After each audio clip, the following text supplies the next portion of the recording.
Well, good morning, lockdowners. There's a lot of consternation about this lockdown situation. I've read a lot of things on the internet about conspiracies and 5G and government, whatever, global economic collapse, etc., etc. And all of those things to a spiritual aspirant or to an aspirant of truth, all of those things are nothing more than grist for the mill. They're more useful kind of input that you can use to look at your association with the world in the idea of giving up the world to follow the Christ in you and ultimately have an experience in the here and now of what that is, the Christ. So it's all about the experience, and in the pursuit of that experience, in the removal of the blocks to the awareness of love's presence within you, there are many particular things that you can involve yourself in that will assist you in, I guess, being honest with what you're doing in your own consciousness. There's prayer, there's meditation, and there are many forms of meditation. I won't get into that specifically at the moment. Generally with meditation, if you find it helpful, if you find it works, and you can look online on YouTube, there are many guided meditations if you don't know one for yourself. But if you find that it works in helping you to push through to the light, then that's great. And another one is declarations, which is what I'm going to talk about today. And declarations are very, very useful. Just clean these spectacles. Declarations are very, very useful in helping you to see where you're at as far as being vigilant for your own progress goes, being vigilant for your own willingness, I guess, to stand firm in your own inner Christhood, whether you've experienced that or not. So a typical scenario for a human being who's not pursuing enlightenment or not pursuing any kind of spiritual evolution for themselves is that, and I'm just going to use an example which is all egotistical, but I'll use it anyway. We find ourselves here, so include it in. You'll have an interaction with someone or something and you'll react to it as if it was real. Okay, now I know that sounds a little bit odd at first, but we're attempting to have an experience of self, of higher self, that has nothing to do with the reality of the physical nature of the world that we see around ourselves, including our own avatar, our own body vessel. We're attempting to have a non-physical experience, a transcendental, whatever you want to call it, I don't really care. Words won't do it any justice. So declarations then don't verify. I mean, there's a kind of a transitionary bridge, but they don't verify time and space as reality. They use time and space in the same sort of way through relationships to affect a different result in the relationship than would ordinarily occur as if you just verified it by having this mindless kind of chit chat about how's the weather and wasn't yesterday good in the past and what are we doing tomorrow in the future, and all these sorts of things that verify time and space and this separative kind of relationship, me and you. And in that, my declaration here now is that there is no you, there is only one self, and we're raising up together. And collectively, we could look at that idea as being something that we are all involved in individually, but reality speaks differently in that I have to make this declaration for myself because there is only my mind waking up. And if I look out into the individual sea of apparently separated minds, I'm missing the point. Right, so this is my declaration. So the ability then for others to join as seemingly separated parts of that whole mind, or of my one mind. And when I say my one mind, not Dave mind sitting here, my non-temporal mind, whole mind, the ability for other seemingly separated minds to join in an experience of connectivity as that one mind, or witness to the reality of the one mind as being the truth, is possible within the fabric of time and space. But it doesn't happen in the fabric of time and space. It's a momentary shift into invisibility. So a declaration might look something like this. I would suddenly have a moment of realizing that my life on earth isn't what I thought it was, and that I should pursue a spiritual discipline, right? Now, a declaration as part of that spiritual discipline might look like, I'm going to declare to you my Christhood. I'm going to declare to you, or to the world, to the universe, and extend a vibration out of something that makes no sense to the world, something that doesn't come from the world, can't be found in the world, right? It's taken on spec, on faith, on whatever, on belief. But because everything out there is just my mind reflected back to me, just my own thinking coming back to me for inclusion, whereas previously it's been separated and I push it away if I don't like it, I'm going to be able to use it differently. So my declaration will be, I'm the Christ along with you. Right? We're all the Christ together, we're all whole, we're all perfect, whatever. Something that hails not from time and space. And then it's my job or my responsibility to stand in that.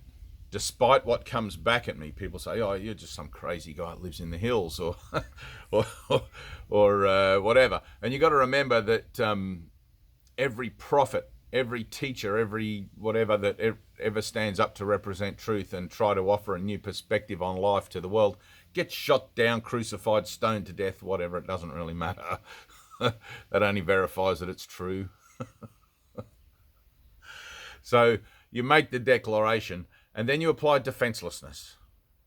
Right? So I'm the Christ, so are you. We share a perfection that is whole and perfect beyond this physical world, beyond what we can see, hear, smell, touch, and taste. And we can experience it together if we choose to enter into a moment that we don't dilute with our preconceived thoughts about it here and now. And like that. Thank you, whoever that was, me. And we stand defenselessly. So I make the declaration. The next thing that happens in my own thinking is a thought of doubt enters in, or something enters in. It's like, no, well, I don't really feel like I'm the Christ, or I don't feel like I'm anything more than this pile of fleshy crap that's, already starting to decay and get old and whatever. But allow that thought in. Right? Or somebody might show up in the peripheral. You might make a declaration out loud on a street corner. Who knows what the hell it's meant to look like? Or in your dance, you might, it's an expression of dance or playing a song. Or you can declare the Christ in you from that point of creativity any way possible. But what you are standing for is the truth of that in you. And whatever comes back to deny that is your grist for the mill. Right? Can you hear that? It's like, if I say I am the Christ along with you and you go, no, nobody's the Christ. Jesus might have been the Christ, but that was 2000, whatever the story is.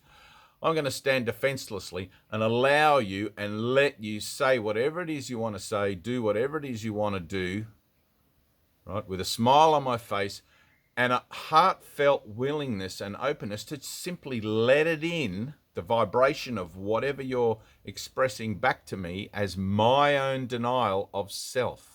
If there is only one self, you can only ever represent either the truth of myself, which is enjoining, or the denial of myself, which perpetuates more of the same thing. Right? Now, there's a moment where that's going to trigger you. So especially when you're at the beginning, let's say when you're consciously just starting your own spiritual journey, and you think, I'm going to make a declaration, I need to stand up and declare myself to my family that I am spirit, not flesh, that I want to live from my spiritual perspective of myself and others, and find that sense of oneness within myself with all things, irrespective of whether I still have to go to work or pay taxes or whatever. Those things, you do it, you don't do it, whatever, it doesn't really matter, right? And you might feel you have to make some kind of a declaration because within you know that you want to change. You know that you want to transform and transcend and evolve in that last sort of step on the journey of the soul to enlightenment. And you also understand and recognize that your family, friends, and people around you, which is why Jesus went back to Jerusalem, Bethlehem. I'll have to check that. And they said to him, no, you're just the carpenter's son, right? So you feel like you have these people, they know you, your family and friends. And so when you stand up and declare your Christhood, they're going to look at you like, what have you been smoking? Who have you been talking to? What a load of nonsense, all these sorts of things. And try to hold you in that old frame of reference that they have of you, because inherently human beings, or the conscious mind, is fearful of change and fearful of the light. It's like the last thing we really want to do is love ourselves and others unconditionally. I love you unconditionally, but if you know, that's how it goes. The true path to unconditional love is complete defenselessness, complete forgiveness, and a radical honesty to allow in whatever is going to be representing out there your denial of the truth of you, which is what unconditional love is. Right? So your family and friends might rebuke your declaration. That's perfect. Right? Allow them to do that. Let them to do that, and let it in. Let it affect you. Right? Don't try to be all spiritual and be like, oh, well, they're supposed to do that because they're my... No, let it in. Just breathe and let it affect you, and you'll feel all that emotionality in there. That's what you want to offer up in prayer. Okay? That's how you use the declaration. It's like, of course the world is going to reject you. The world is the denial of love. The world represents symbolically the original error, or the original sin, which is error, to experience oneself as separate from God, separate from the whole. So, of course, when you stand up and declare your wholeness from within the framework of the world has to reject you. There has to be some rebuke. Learn to use it. All right, learn to let it in. Let it affect you. Let it crush you. Let it make you feel like, oh, I feel terrible. I don't think I can go on with this spiritual journey. Everyone's laughing at me or calling me an idiot or whatever. Don't worry about it. You know, at the end of the day, all those images that you see around you that are projecting things are going to be in a box 6 foot under anyway. It's like we can all laugh about it then. Who's right and who's wrong? What does it matter? There are no rules for how you live your life. So your declaration is useful. Make the declaration of your perfection, not as a body, as spirit. Right? I'm not a perfect body. I'm never going to be a perfect body. My body's always going to be getting old, getting wrinkly, growing hairs out of weird random places, and So let it affect you. Let it in honestly and openly. And it's like sometimes you're gonna be like, man, that really hurts. That's good. Let it really hurt. Let yourself go to the depth that it can take you, and use the juice of that emotionality for prayer. Flip it over. Don't be insulted. Don't be upset. Remember that you have a new purpose for it. Remember that you have a new use for that emotionality. That whole package of denial that is coming back to you can be used. You put your hands together and open your heart. And it's like, heal my mind of this denial. Heal my mind of the denial of self as whole. And you be still and you wait for it to happen. You allow it to happen. Even if it's right in front of the person that, it doesn't matter. It's your denial, your thing. It doesn't matter what, where, how it's meant to look. And quite often, if you catch it in the moment, there's more honesty and sincerity with the emotionality about it, rather than if you think, oh, I better go and deal with that later, because later your ego's already started to patter it away, and it's like, oh, it wasn't so bad. I didn't feel that bad. I won't worry about it, And you kind of like wipe it out, But the importance and the energy of it, right? Learn to seeing things as energy or a vibration. The vibration of it is right there in your face when it's in your face, right? I've been called everything, absolutely everything in my journey. I've stood up in front of crowds of people. I've talked in workshops. I've put on seminar kind of things, not for any money. I've never charged a cent for anything I do in this. And I've been rebuked, talked down to, like everything. People turn their back on me, call me an idiot and whatever, and what kind of fantasy land am I living? Don't worry about it. I've learned to use the emotionality that brought up in me so that I can be grateful for that person for playing that part. Wow, thanks. Look what you activated in me. Look what gift you've given me in helping me to unearth my own denial, right? I can't see with love if I'm still carrying around the denial of it within me. It has to be whole because love is whole. And as I allow myself to have that purged through making declarations, through being vulnerable, being open to criticism, comment, whatever, regarding my new perspective of myself, I learned to liberate myself from that old emotionality that I've tried to keep suppressed based on ideas of myself that no longer serve me. I'm unworthy, I'm guilty, I'm whatever it is. It's like, no, I'm whole and perfect as God created me. What God creates cannot be corrupted, destroyed, or anything. I seem to find myself in a dream or in an illusion. I love the Australian Aboriginal stories about long ago in the dream time. Right? And this is my story of the dream time. This is my long ago making a declaration of the overness and the doneness of this being long ago. And this is how it looked. I know that sounds paradoxical that I'm still able to sit here and make that declaration of something that's already over as if it still has time to go. But I found myself through an experience of direct illumination of my mind in the realization that the world is already over and done. And then I find myself back in time in a memory of that world, helping to collapse the cause and effect relationships of the entirety of the universe through radical forgiveness of the temporal association contained within this avatar, to bring that alpha and omega to a finality, to a point, rather than have to participate and leave what would you call it? Leave a legacy of a necessity of others entering into their dreaming, to have to participate again and again and again through the reincarnation cycles of birth and death for that entire period of alpha and omega, which can be billions and billions and billions of years. It's funny.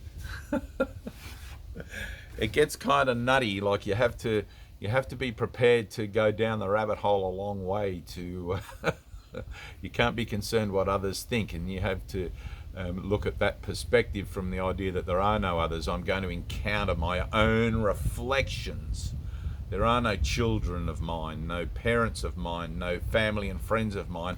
There are symbolic representations of ideas that I hold about myself that are attempting to verify my identity as being temporal, being corruptible, being this body. But I can learn to use those reflections differently to affect a different result in the relationship, wherein I don't defend myself against the cause and effect nature of what I've projected out there, and allow an open space to exist between the seeming time of cause and effect or individual entities, wherein peace can come in to that place based on my release of the emotionality of the response that I feel in me that I would have ordinarily contributed back into that equation. I leave the space blank and allow a miracle to occur. All right, well, that's it. That's declarations. And the thing about the release too, so I should just mention this. So you feel this emotionality, you pray in your heart. It doesn't matter what words, right? God knows what you want. Your higher mind is already aware of what you're asking for before you ask. Right? Because healing is the flow of the resurrection, and when you embark upon a spiritual path, you are embarking upon your own effort to engage in and participate with the resurrection, which is the salvation of mankind from the temporal association of time and space. But the release of it, so I'll just touch on it. The release of it, I have that emotional response. I ask in prayer for the healing of it. And then I wait. I be still in order to know that I am God. I wait for that emotionality to come up. And if you're honest, you'll feel it come up. You'll feel this kind of like antsiness, and you'll feel this kind of trepidation within. Just breathe through it and you'll feel it come up into your throat or whatever, like energetically. This is important, try not to judge it. Try to make a decision in your mind just to let it happen without observing it. Just let it do what it needs to do. Let everything occur as it needs to occur, and allow for the release of it up and out to happen. Just breathe.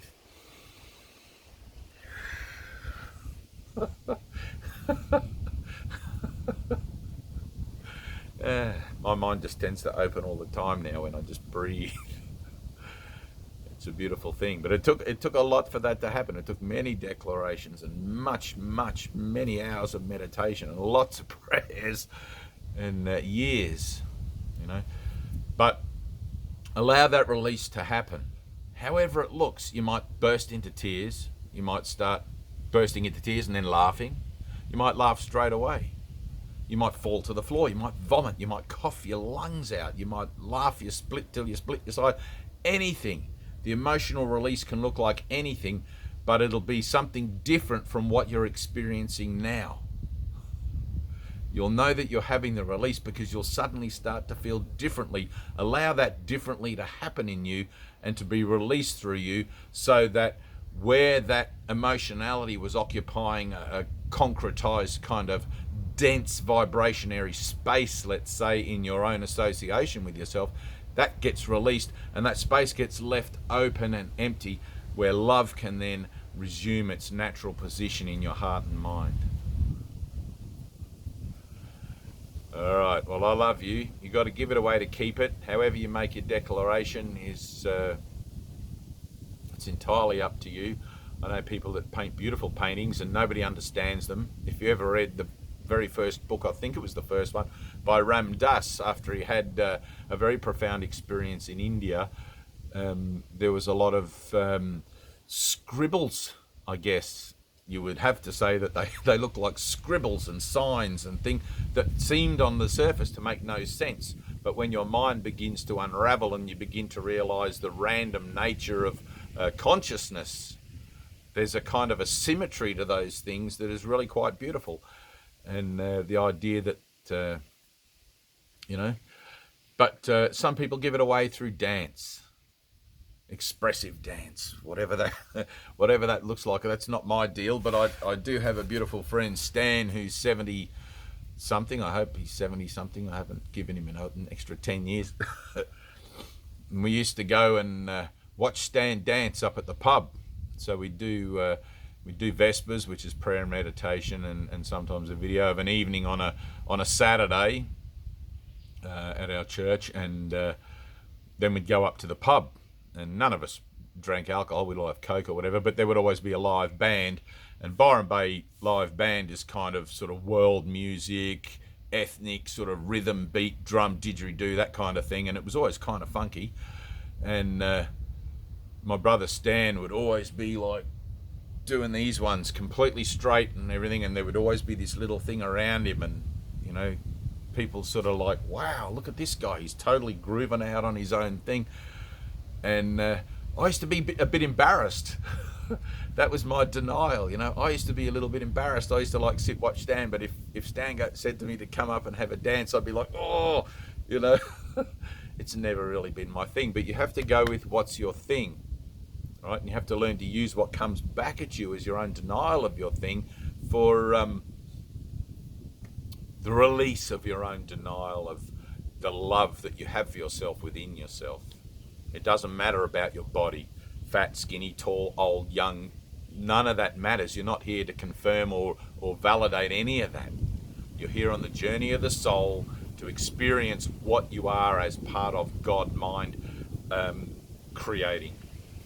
And you do that through the experience of enlightenment, which happens when you're willing to give up the world and follow me, or follow the teachings of Christ, which is what Jesus says in the Bible, give up the world and follow me. And it takes a bit, there's a lot to it. It's very simple, it's in the here and the now. But the integration and the mastery of it is also required. All right, well, I love you. I hope that's been a good one. I get people write to me sometimes and they say, that was really good. I heard something there and, that was really beautiful. I think it's just beautiful that anybody would want to listen to me, and it's also beautiful when people tag their friends in things and share things, and it's also beautiful when people make comments like, you're an idiot.